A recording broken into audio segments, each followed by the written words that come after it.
you stand for. Oh, man. I will break your goddamn ass. You ain't nothing but a punk bitch.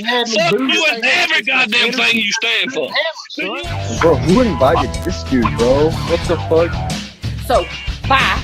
I'd rather watch softcore porn than have to watch y'all of that. Dude, whatever you're smoking, buy a ton of it. I'm the greatest smack talking on the fucking face of the earth right now. Then it makes me look like I got owned. It's not clever. It's not interesting. It's not even funny. Gus can't coach, to be honest with you. It's the high school coach. Yeah, go ahead, Unabomber. What the fuck are you saying about the SEC, bro? Well, this is smacking off. If you don't like it, change your diaper and leave. You should be thanking me that I'm talking about Tennessee. Boomer motherfucking Sooner. U.S. is far better than Oklahoma historically. Your meatloaf is moist as my pussy can. I promise you that. Don't be ridiculous right now, okay? Fuck you, Freeze. Please welcome our guest referee, Landon Beeman. Bro, who invited this dude, bro? You know what, motherfucker? Just like football, man. Your own fan base is Shannon. Talk to me, baby. I'm here. I'm listening. I'm with you. That would get so goddamn mad that he would. And welcome back to Smacking Off the Podcast. I'm your host, Shannon Madden. I'm joined with Doug Phillips, my co-host and producer. What's up, Doug? Not much. And we're also joined on the line tonight with a guy that we've actually been talking to. We've known Skye since Jesse's group, I think. Probably first 2017. Yeah. Like what? 2016, 2017? Yeah, I want to say it was 16. Yeah, back in the F-bomb. Old JPC's group. Skye Anastasion, ladies and gentlemen. Woo, Skye. Yep. What's up? How you guys doing? We're living the dream all day, every day. Out here in Birmingham, Alabama. We're going to be talking about some AAF tonight, the Alliance of American Football. And Birmingham is one of those cities lucky enough. How close are you to Salt Lake, Skye? I'm about 15 minutes. Okay. So it's not too bad to get there. Yeah, well, I mean, technically, we are right outside. We could probably take a rock and hit Birmingham city limits from where we live. Which, I don't know, depending on your outlook, is a good thing or a bad thing. I don't know. I'll keep my college football judgments to myself for this segment. Well, I mean, that's fine. Are you a Clemson? Until that's outside the scope. All right, so you're telling me that you're a Clemson fan now? Is that what's going on? You're rooting for... Can you repeat that? I said, you're telling me you're a Clemson fan now? No. He's never been a Clemson fan, but I definitely haven't been a Bama fan. You were rooting for Clemson in the national championship. Come on now, admit it. You're definitely a fan. I mean, I was just so Bama would you and lose, the rest of the nation that doesn't holler Roll Tide to their sister. Skye, you're definitely a fan of the 2009 Alabama-Utah matchup in the Sugar Bowl. Yes. The two of y'all have discussed that game ad nauseum, I'm sure. No. There's not much to discuss. No. Bama laid a fucking egg. Yeah, this is true. Yeah, I mean, Utah scored like 1 minute, within 1 minute on their first drive. It took like 5 plays. I was worried about the game.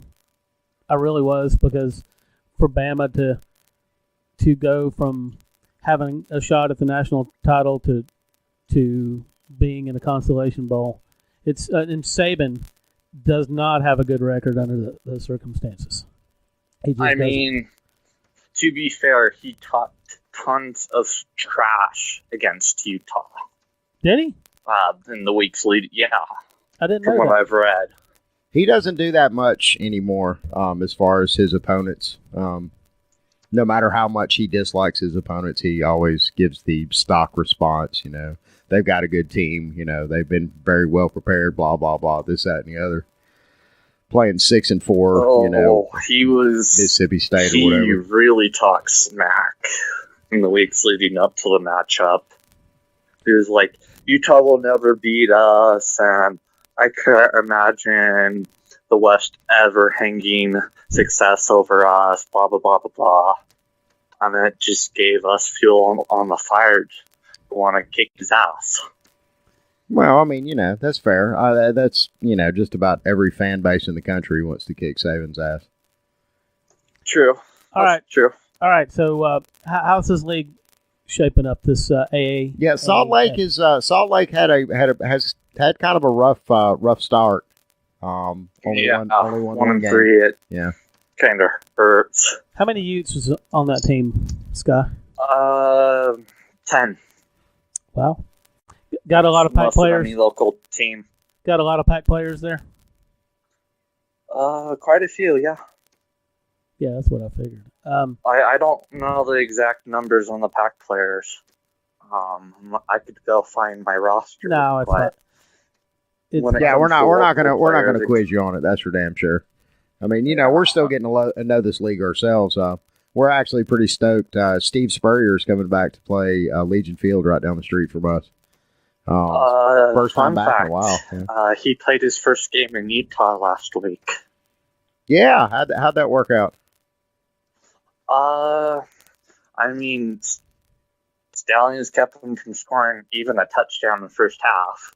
Yeah, even though the Stallions lost that game, there's still some a lot of chatter about the fact that the games that they have lost have all been close. I know the game against Birmingham was a nail biter.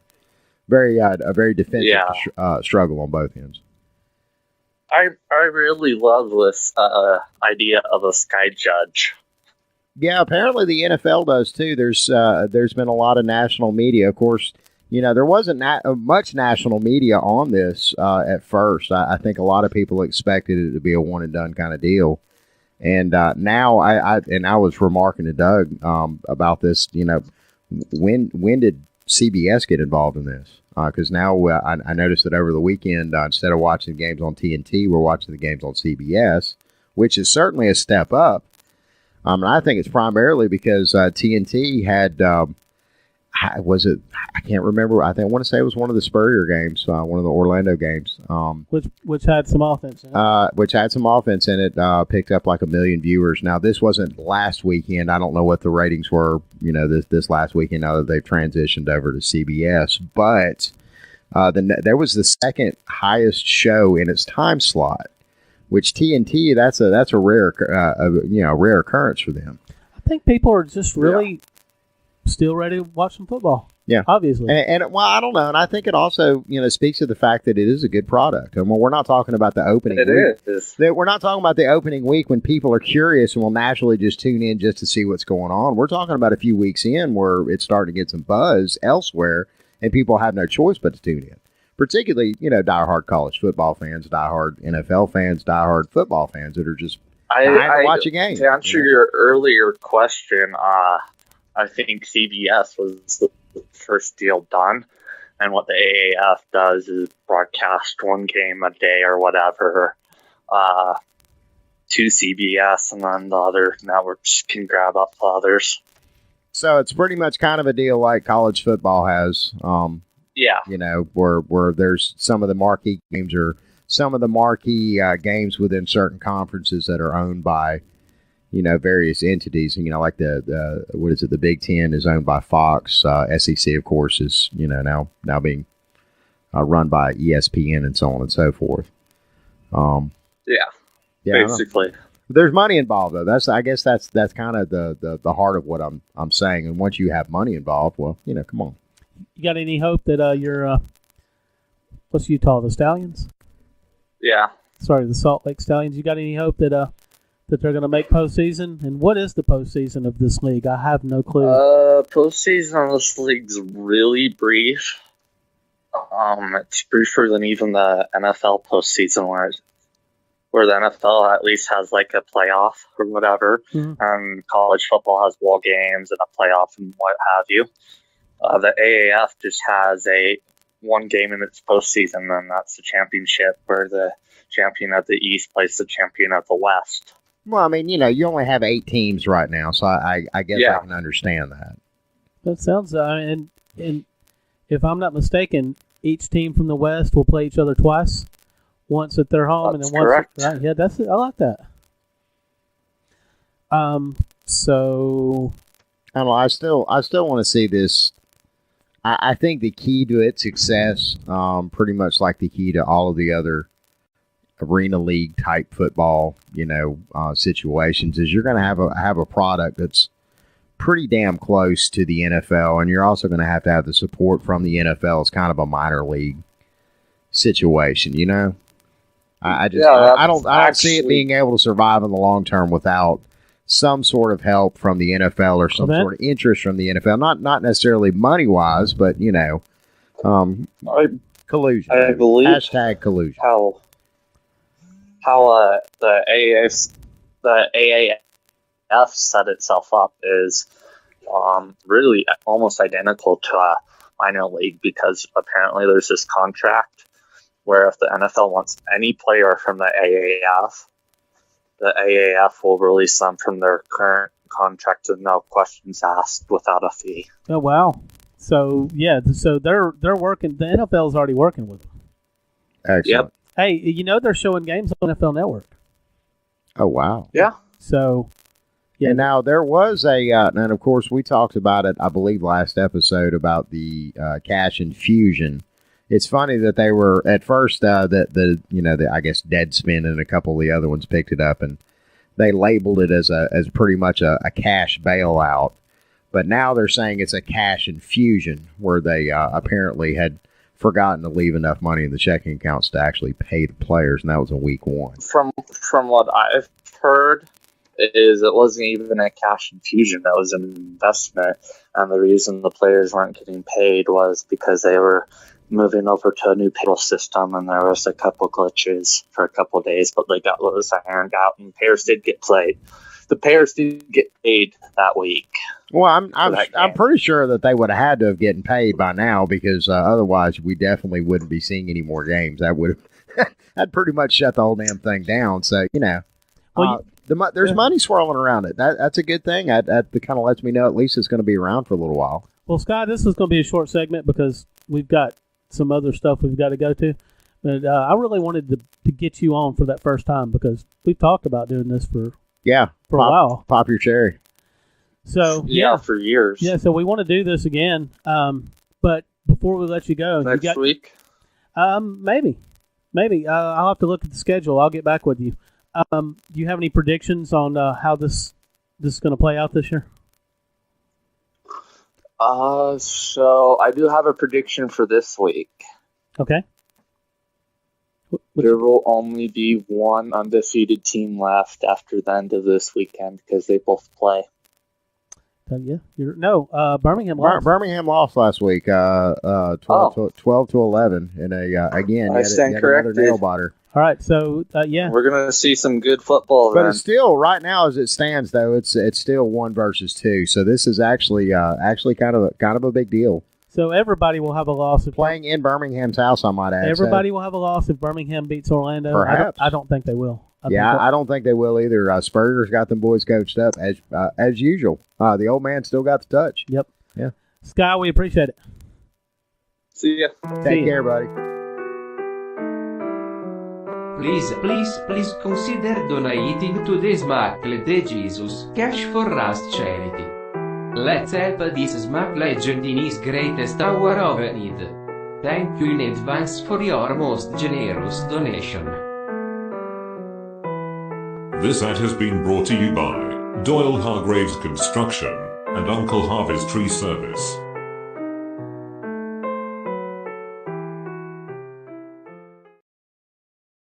You expect a hemorrhoid medicine to relieve pain and itch, but you get an extra therapeutic action with Preparation H. It helps speed relief to inflamed hemorrhoidal tissue with oxygen action. A special medicine in Preparation H accelerates the absorption of pure oxygen to help shrink swelling of inflamed hemorrhoidal tissue fast. And of course, Preparation H often relieves pain and itch for hours. When you choose a hemorrhoid medicine, remember, oxygen action is special with Preparation H. Smacking Off invites you to join us on the podcast. If you have an opinion on an upcoming game, some commentary on your conference, or want to roll with one of your fellow smackers on air, hit us up. You can message us at the Smacking Off or X's and O's Facebook pages, email me at maddenshannon@toothfairy.com, or call us on the Smack line, 304-508-BAIT. And as always, fuck your team. I want to bite your finger. It's a Dracula game. Just set the clock. Just try your luck. If Dracula's cape opens, you have to put your finger in his mouth and press the lever. If he leaves a mark on your finger, you have to start over again. He didn't bite me! If you can sneak all the way around Dracula's house, you'll win the game. You're not supposed to bite people. It's a Dracula game. I want to bite your finger from Hasbro.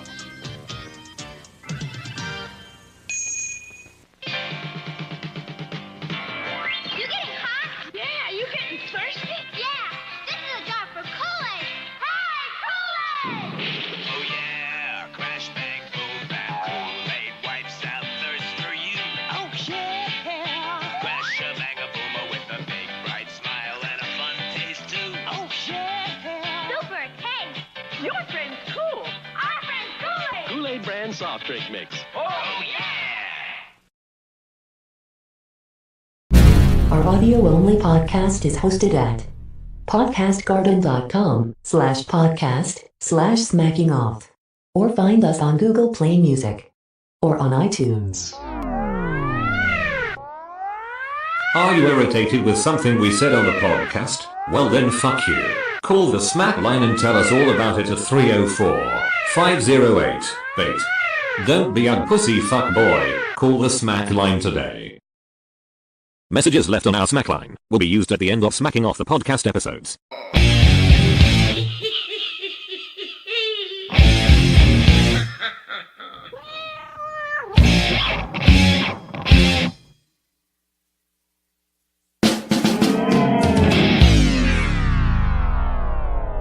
Balls. The weekly State of College Hoops with Robert Arthur. Ladies and gentlemen, we bring to you, once again, like we do every single week here on Smacking Off the Podcast, our dear friend Robert Arthur. What up? What's happening, guys? What's going on? Tell me about them Kentucky Wildcats for a minute. Hell, they're playing right now. Oh, yeah. Let's do it. I really don't.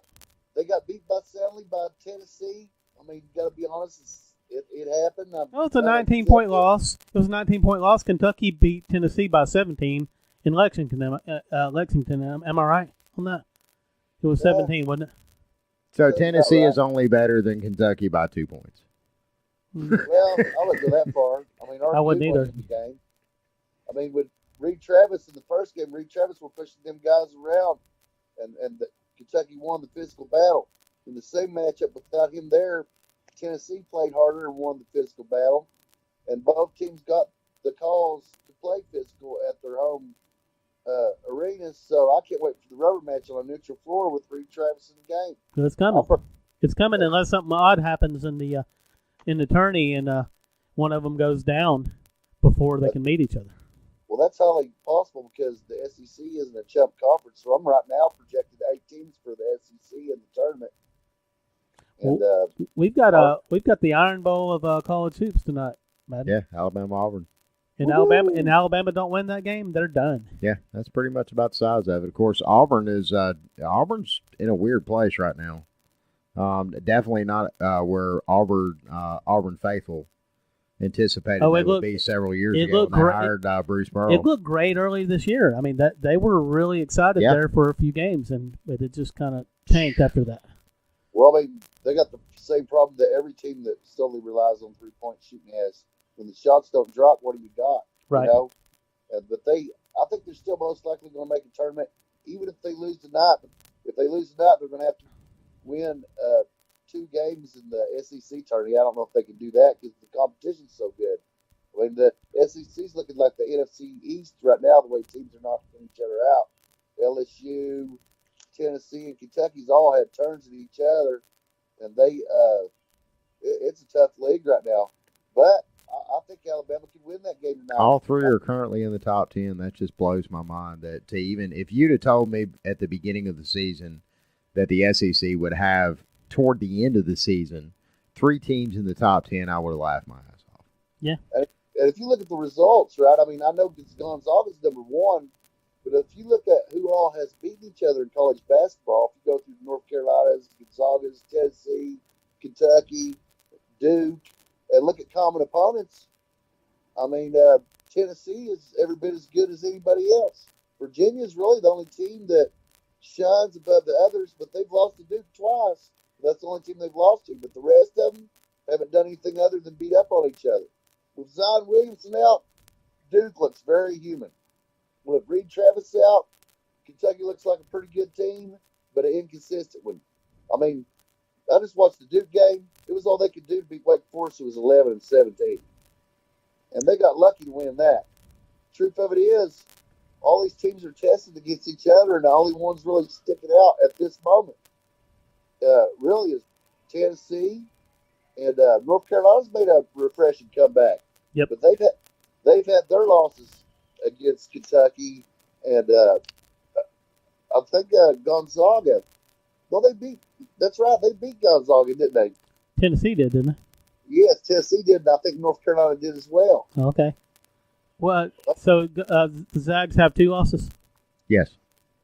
Okay, so they're chugging along right now. That, of course, they're not really playing anymore. But that's the only 2 losses that they have, and they're the 2 teams that are currently sitting in the top 5. I mean, St. Mary's wasn't a given, but they handled St. Mary's. I think they won by about 15 points, somewhere in there. Well, I've been trying to get the handle on them for a while. I mean, if they're going to rank them number 1, and they're going to give them a number 1 overall seed, I want to see what we're in for. I think at this point we need to dismiss them because Tiggy didn't show up to fucking to carry the torch for his Zags. So fuck those Zags. I am going to say something real quick though. It's very interesting to see all the way down at the bottom of the top 25, the AP top 25, UCF hanging around at number 25. The athletic department down at UCF has definitely got a lot of good things going on. For them to be showing up at nationally ranked in a lot of sports now. That's kind of cool. They done pretty good. They lost to Houston in a tough game. Yeah. They still look pretty good. Really though, if you're going to look outside the major conferences, the place to look is Murray State. They might even have the best player in the country.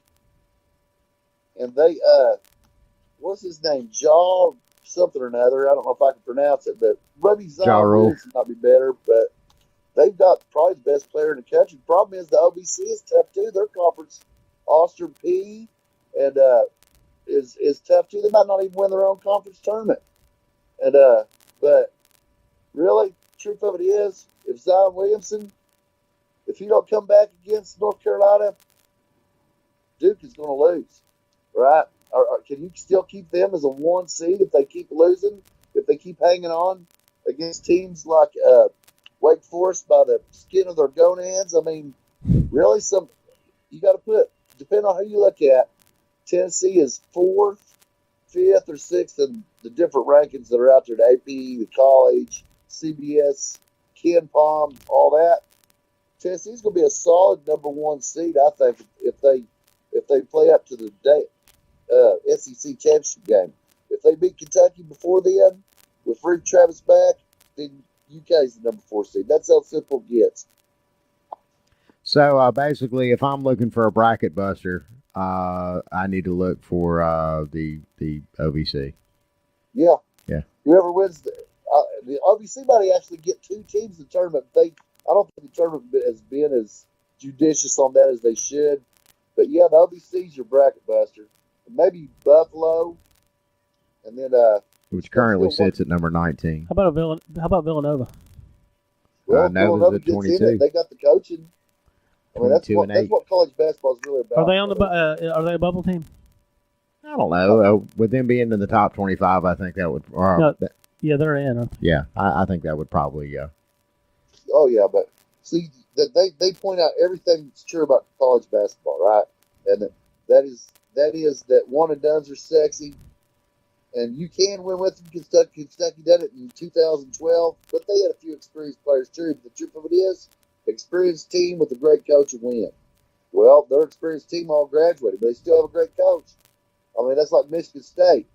I thought, wow, you lose twice to Indiana. That sure knocked them down some because Indiana isn't that great, but they still got a great coach. They can get in the tournament. The teams with the great coaches are more stable in the end, and that's the ones that generally win it. Yeah, I totally agree on that. I'm putting I don't have a lot of emotion for college basketball, but this year I've paid more attention to it than I ever have before. And I'm putting all my eggs in the UK basket still. God damn it. Well, I kind of did last year.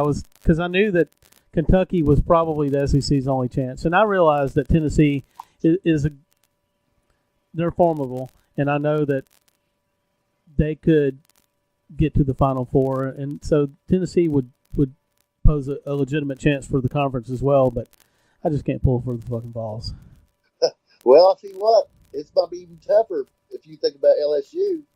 Now, LSU is pretty interesting. They've lost against some teams they should have beat, and beat some teams that some people thought were better at the time. If you want to analyze them and look at what they're all about, they're long, athletic. They got the size and talent. Really, they got the size and talent to contend against Duke, even if Zion Williamson comes out.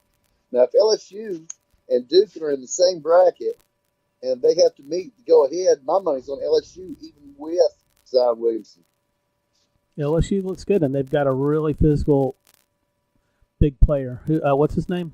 Shaquille O'Neal. Yeah. That was another player. I remember that guy. Shaq. Yep. Yeah, he was a beast down at LSU. A lot of people forget about that because he's going on to. Me and my daughter was watching some WWF promos earlier. I was showing them to her, and she's like, "Man, this looks interesting." Like right now, and this is from the 80s. Yeah. But there was one with Hulk Hogan talking, and a black guy was standing beside Hulk Hogan and was way taller than Hulk Hogan. She knew Hulk Hogan was tall. She's like, "Who is that?" It was Shaq. It ended up being Shaq. Yeah. I think he must have participated in wrestling there for a minute. Yeah, I mean, who wouldn't? Paycheck, man. Yeah. Let me tell you something cool. I met Shaq in 1987 when he was still a teenager in school at a dunk contest in Würzburg, Germany. They had a community basketball team, and they'd have events before and after, and dunk contests, three-point contests, on and on and on. And I meet this. Wait a minute. Whoa. Back up. You met Shaq in Germany? Yeah, his dad was an NCO, a sergeant over there. He was stationed over there, and that's what Shaq spent part of his life following his dad around the Army, which I found out that years later. Are you an Army brat too? Is that what had you over there? Or? No, I joined. Okay, but you were there. You were in the service though when you met him. Yeah, I was representing. I was representing the Würzburg community team in the tournament, and I was also in the 3-point and dunk contest. Killer. Well, anyway, they had if you won the dunk contest, you got or the 3-point, you got $50 or something like that. So you were just doing this for the drinking money, right? Yeah. Yeah. Oh, yeah, drinking money's important. When you live in Germany, 14 maybe at the time, somewhere around there. The guy was 6'7", 6'8". He was dunking over everything. It was amazing stuff. I mean, the guy, his feet, I stood next to him. This guy, he was a kid. We was all making fun of him because his feet was like twice the size of mine, and I wear 12s, right? And I said, yeah, I thought this guy's NBA for sure. And somebody goes, oh, you'd never know that. And I said, well, just look, man, he's already 6'7". He's got more moves than the X-Lax. His feet are And you said he was what, 14 at the time? Yeah. God. So anyway, I never forgot that. And then years ago, I'm watching. I come back from the Gulf War. I'm watching UK and LSU, and here's this guy. And they're talking about Chris Jackson, who I detest, by the way, with all my heart. And they, anyway, and then I said, why didn't you talk about this? I promise you, we will never have Chris Jackson on this show. Oh, yeah. Well, just think about it, right? We're in the Gulf War, and he decides to change his name to Mahmoud Abdul Rauf or whatever it is. Yeah. The timing of that was pretty special, wasn't it? It did get him in the news, though. Oh, it got him in the news, all right. Yeah. I'm sure it made him legions of fans. You know what I'm saying? Yeah. Of course, being in the news don't really help that much. That's Cat Stevenson.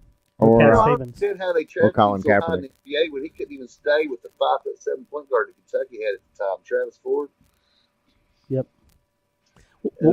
But anyway, these guys, you look at them now, one and done. Somebody like Zion Williamson, he comes in here, he was probably like Shaq. I mean, you probably knew all along that he could play. He was going to get a chance to play ball or whatever, And it's great that they're in here now because now these guys aren't going to the NBA and making it look worse than what it does. It's a little too early, but are we any better off for it? I mean, the guys are staying and learning how to play basketball. I mean, they don't get any attention, even if they're better than players coming straight out. I mean, like let's say for example, you took Ashton Hagens, Kentucky's point guard right now, and he gets drafted next year. Do you really think he's going to help a team right off the bat in the NBA? If he played 3 years there and actually learned to play the game, and they'd say he wasn't good enough. Well, really, the truth of it was he'd probably help them more than he ever could. If they do away with one and done, what little bit of training these guys get on playing team ball, they're not going to have it. So now we're drafting on pure potential again. Well, I don't want to see potential basketball players. I want to see wizards. When I pay my money to go see an NBA game like the Pacers, who I love, right? I don't want to see guys that are learning to play basketball. This is the pros. Yep. Well, look, let me ask you a question then, because you actually raise a good point. Is it the NCAA that needs to step in about this particular subject, or is it the NBA that needs to be proactive about it? Because the NBA, because all the NBA has to do is say, "Nah, we're gonna wait. You got to be 22 years or 21 years or older, or 22 years or older to." Because not only that, but I mean, there's other situations that happen off the court that these young men, we're talking about kids that are 19, 20 years old that are suddenly becoming multimillionaires overnight. Yeah, and I look, I know me, myself, and I, if somebody at 20 years old had handed me, $5, 10, 15, $20 million contract, oh man, I don't think I would have survived that. You thought Johnny Manziel was bad. Man, I would have fucking blew that shit in a weekend. It would have been the best weekend ever, and I'd probably be dead at it at the end of it. Either that or have some major felonies. When I was 20, and I could probably do that now. Well, I could have probably done it maybe in my mid-20s, probably handled it better, particularly with, I hate to use the word grooming because that sounds so weird when you're talking about young college guys, but, just the whole, working public relations, getting set up with a financial planner. I mean, so some of the normal things about, the transition when you have a player like Zion. Let's take a year or so and let's develop you and get you prepared for, all of the trappings that come with being a multi-billionaire basketball player in the United States of America. Yep. Well, you don't think that being around an influence like Coach K for another 2 years would help that? Oh my God, he would be amazing. Yep. Well, not just as a player, but as a human being, right? Mm-hmm. And as a person that's more able to deal with life. And learning the fundamentals of a game, learning how to work with a team. I mean, getting old school with it. There's a lot of that gets sidestepped when these kids run. And I know a lot of them are being conditioned in middle school, high school, all the junior leagues and stuff like that. There's a lot more that goes into youth leagues than it used to. I think we can all agree on that. Well, a lot of people forget also, Michael Jordan played third fiddle to James Worthy and Brad Daugherty. Mm-hmm. Right? And he came out, by the time that he was in the Olympics under Bobby Knight, he was a player. I mean, he was unbelievable. He had great talent and great promise and got to North Carolina. He could have carried the average team in those days. But he didn't fully round into the winner that he was until 84, which was his last year. But on the other hand, think about this, right? The NBA created a market where pro basketball is all about the hip-hop connection and modern pop culture and things of that nature. Well, that's what they wanted about, and that's what keeps it popular. If they can break these guys out from and make them popular straight out of high school, and they can make money on it, they do that, whether it was good for the gameplay or not. But what they want right now is for them to have that 1 year on college at Kentucky or Duke or somewhere like that, so they can get the hype behind them. Mm-hmm. Everybody knew who Zion Williamson was coming out of high school as a potential player, but until they seen him on TV, they weren't really sure. Now he's worth a whole lot more money. Well, and also too, and again, that's what I was fixing to lead into was, are we at a point where we need to start considering paying some of these players, or at least getting them a small portion of the proceeds? Because I mean, let's think about it right now. Zion has done absolute wonders for a storied program like North Carolina. It's certainly a shot in the arm to have the one of the best players, if not the best player in the college game right now on your team, and I'm sure that there's extra money being made for that. Well, they're going to make money or one way or another because of where they're at, right? But it brings attention to them, and it also hypes up the next recruit to say, well, Zion Williamson was only Duke was good enough for him, so I got to sign with them, you know. And if you got Coach K sitting there, who's on the Olympic committee and the coach, along with Jerry Colangelo, these guys are the pros of this stuff. They're looking, wow, this is my path towards greatness, to play under a great coach and a great program, and a guy that's in USA basketball and FIBA, and I can learn something under him. And I think that he done himself a favor by playing in it. And I believe he'll probably, if he's smart, here's another thing people ain't talking about, the experience of it. If Zion is smart, he'll want to experience being in the North Carolina Duke game on Saturday, right? You can only live that one way. You know, when I'm out my driveway here as a kid and I'm dreaming I'm in the UK and I'm making the turnaround jumper to beat Indiana at the end, that's a big deal to me. If it ever happened, I wouldn't pass it up for nothing. And I think Zion Williamson, as a man, as a grown individual, if he loves basketball, he'll be in that game. Bob, we're fixing to have to break to our last segment. Absolutely wonderful segment. We appreciate it. And one more thing I want to get from you, though. What game do you reckon? This Saturday is the end of the regular season, am I right? Or the end of until yes. We're going into the tournaments next week. What's your game? What's your recommended game to watch this weekend? Duke and Carolina. Duke and Carolina. Yeah, that's gonna be all right. I'm circling it. All right, Bob. Guys, I loved it. Take care, man. You too. My boy thinks that I filter all my shit. So here you see me, not filtered, wet hair, out the bath, getting ready to go motherfucking somewhere. You can stay on Facebook and play around, because when I get off here, I'm out this motherfucker. You can clearly see my tits are real, okay? They're real, honey. They're real. And I am not a fat girl by no motherfucking means. I got an ass and I got motherfucking tits. So keep fucking your 12-year-old little skinny bitches and not having nothing to do with a real motherfucking woman. It's probably because you ain't got no dick. Little dick, little bitch. You can't lay it down on a fucking little girl. So you got to have a little dick. So you go right the fuck on and fuck your little 12-year-old boy-having girls. Okay, that's what they have. Boy bodies. They're girls with boy bodies. No tits, no ass, no nothing. Okay? So you keep on with that shit. Alright? So, I'm out. I got shit to do. Going to a party. Keep being on here, talking shit, degrading a fucking woman, body shaming her ass and shit, while you steady have no body pics up. Just your motherfucking ugly ass face. Okay? So, bye. Boy, bye. Please consider donating to the Smack the Jesus Cash for Rust charity. Let's help this Smack legend in his greatest hour of need. Thank you in advance for your most generous donation.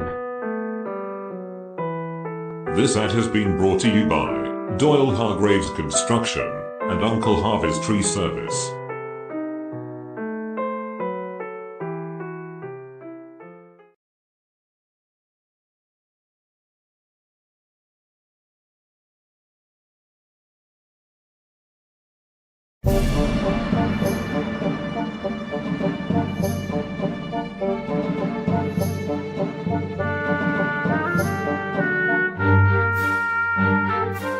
Hey guys, how are y'all doing?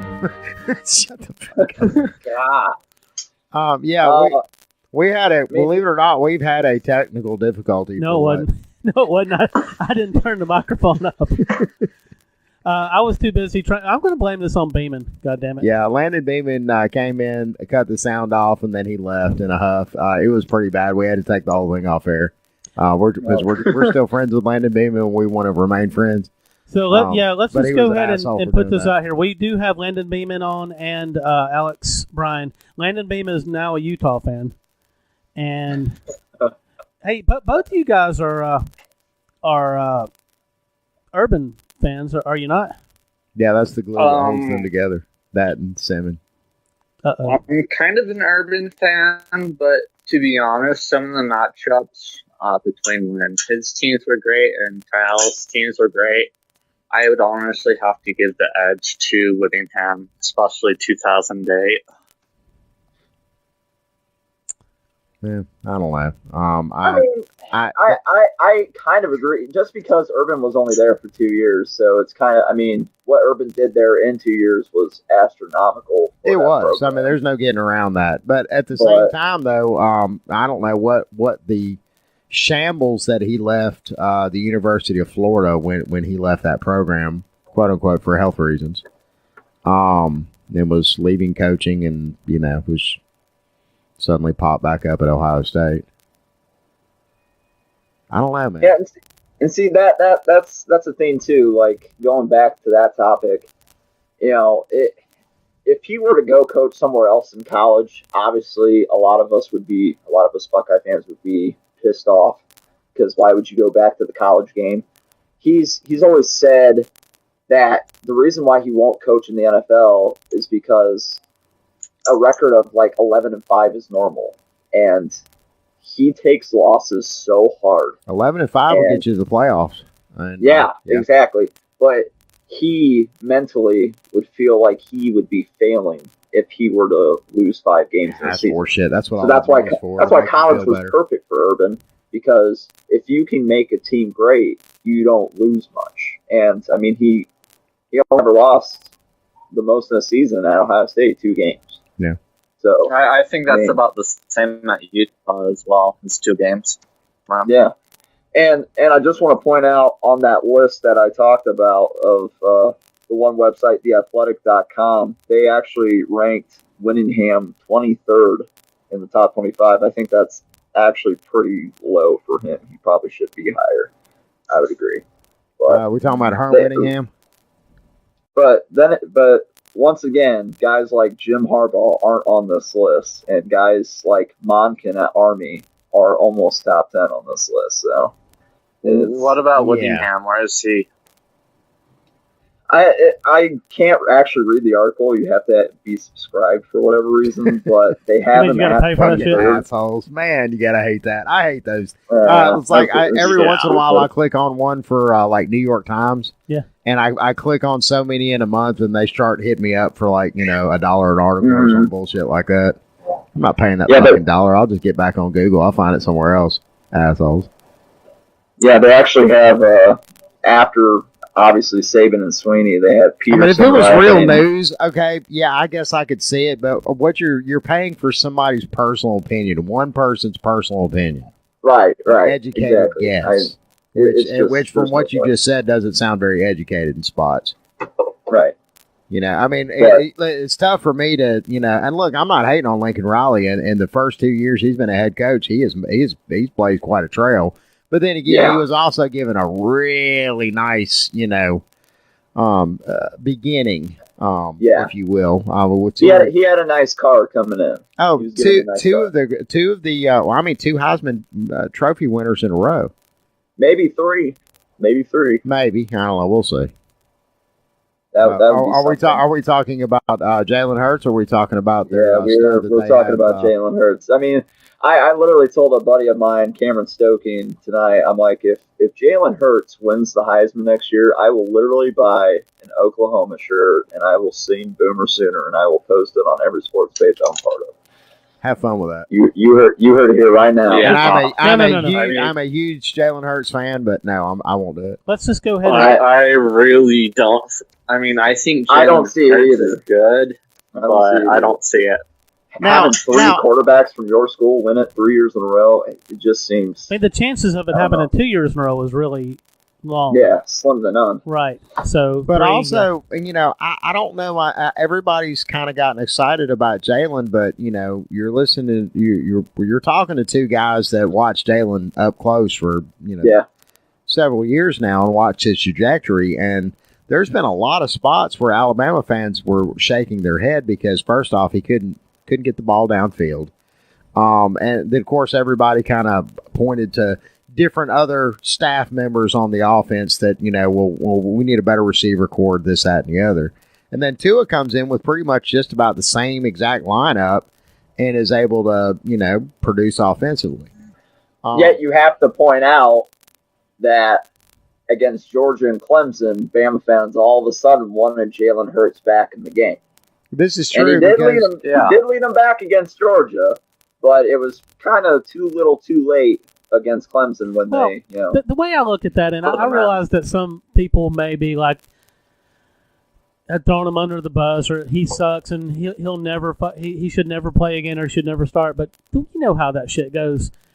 Yeah. Each quarterback had a different set of skill sets. Yeah. And well, I'm gonna look and just real the 2-minute version of what happened to Jalen Hurts last season. Because, again, we've talked about it ad nauseum on the show, both being Doug and myself being Alabama fans. We went, Doug and myself drove down to Tuscaloosa and saw Jalen in the spring game.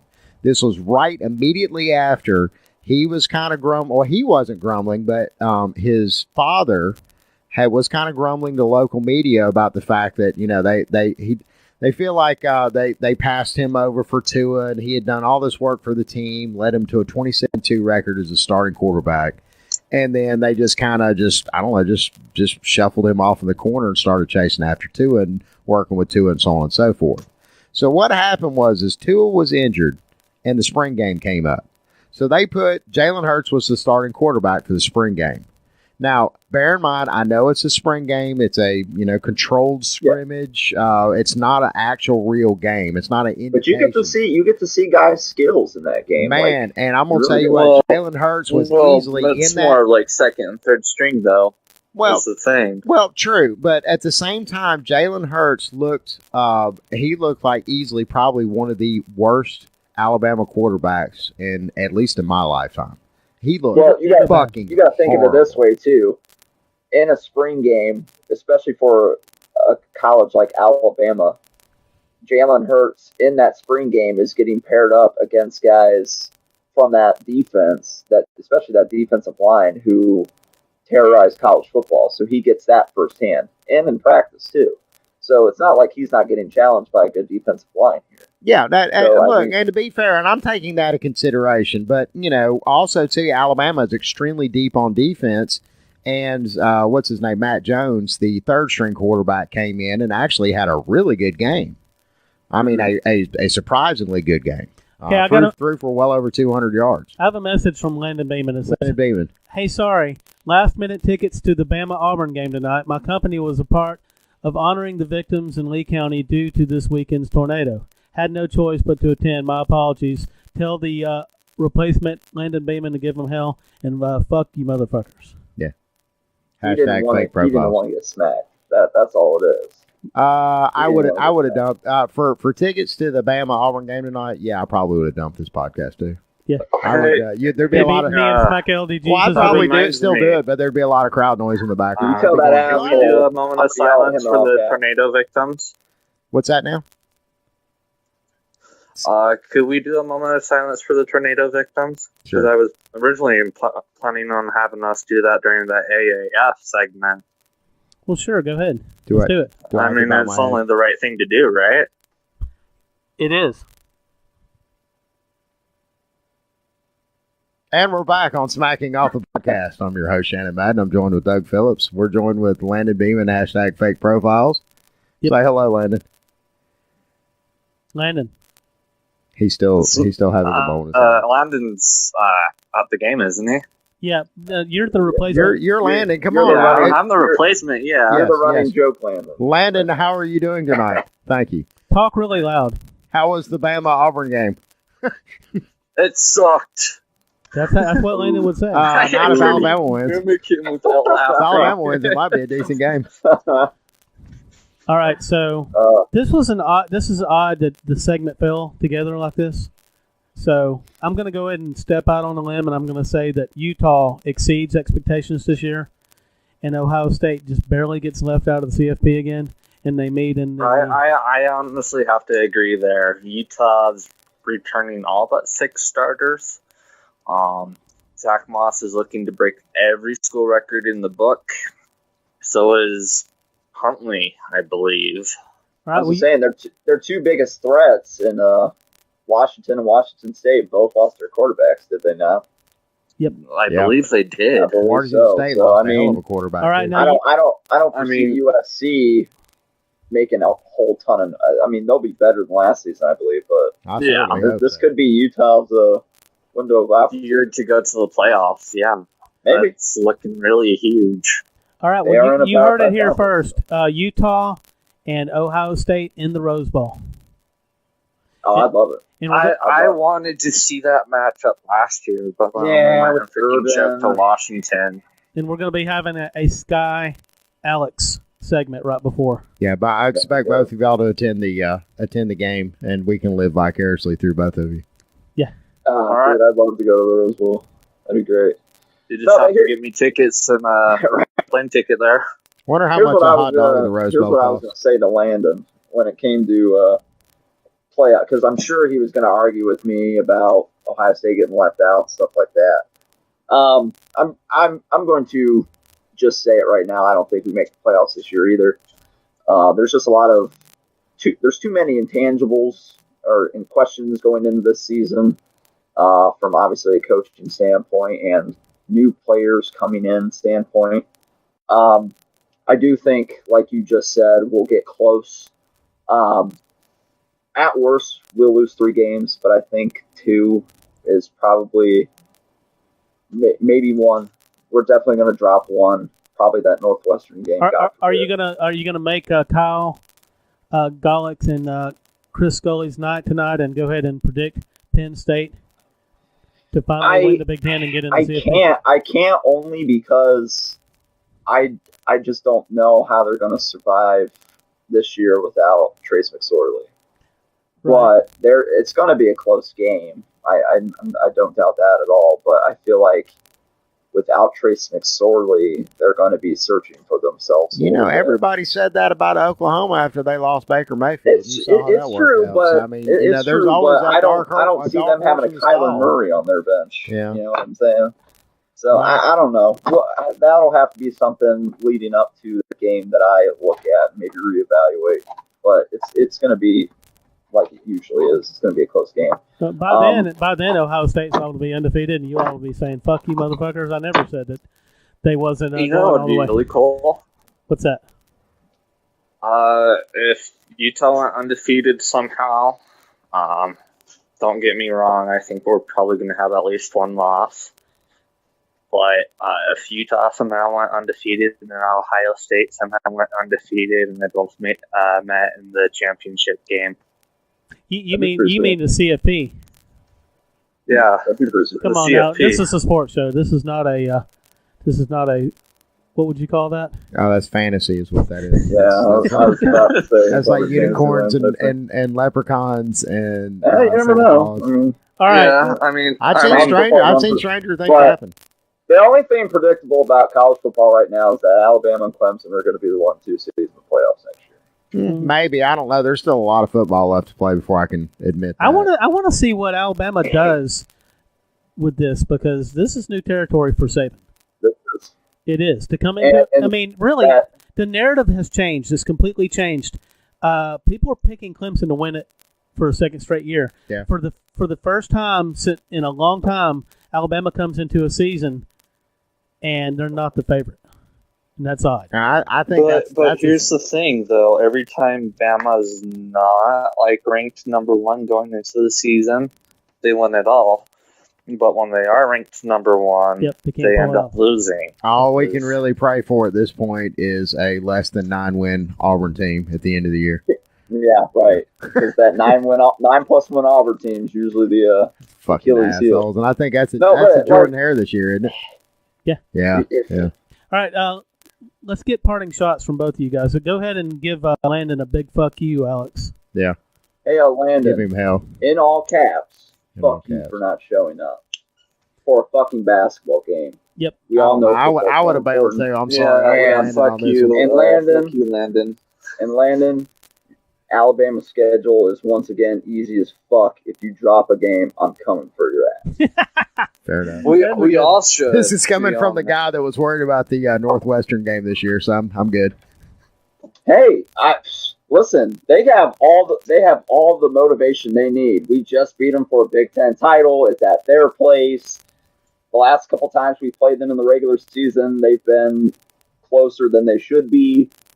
You know, I mean, they got all that they need. I'm not saying Like I said, if we still had Greg Schiano as our defensive coordinator, I would be right here telling you that. I guess you can thank Tennessee for that, right?